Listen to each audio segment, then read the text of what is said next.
What are some things that learning leaders are doing to prepare for a post-COVID learning environment? Post-COVID. I love that. Will there be a post-COVID? I don't know. Yeah. That's a great question, in the sense that I think some things will not change. I think COVID has hardened, much like 9/11 in the United States hardened air travel security. I think there's lots of things within COVID that is the new normal, and will persist. The virtual learning, as an example, I think will not go away. Flex work situations, I don't think will go away. I think most companies will be forced, if you want to have top talent, to offer employees the ability of the flexibility that has kind of been created in the past year. We're seeing that internal, we're seeing that with customers. Relative to preparing my team, our organization, our customers, I'd say, a couple things. There is certainly a trend towards getting a little bit more personal than perhaps we used to with the employee's situation. Their work-life balance, for example. With my own team, I'm having more conversations that is a little bit sometimes uncomfortable, but needed, about what that employee is dealing with at home.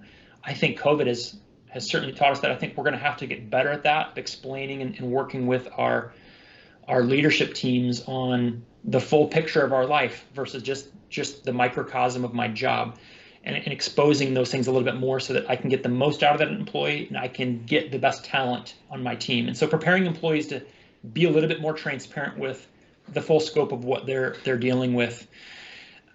Self-guided career development is certainly something that I'm working hard to do with my own team, and giving employees the ability to be more transparent with the steps they want to take, and figuring out ways to make that work for them versus us prescribing the 5 journeys. Preparing my employees to get smarter about, like, where are you going with your career? What do you want to do? What skills do you want? And we will find ways to do that because we value your talent, and we will put you to work in different ways. And then lastly, I think just the speed of innovation is a no-brainer. All employees are going to have to deal with more information, more plates spinning at one time than ever before. That's been exacerbated by COVID, and I don't think that's going to go away. The ability of just more content that you're struggling with, or getting out the door, so to speak, faster. So agility, the discipline of handling, I have these 15 things to do, what's the priority for my workday?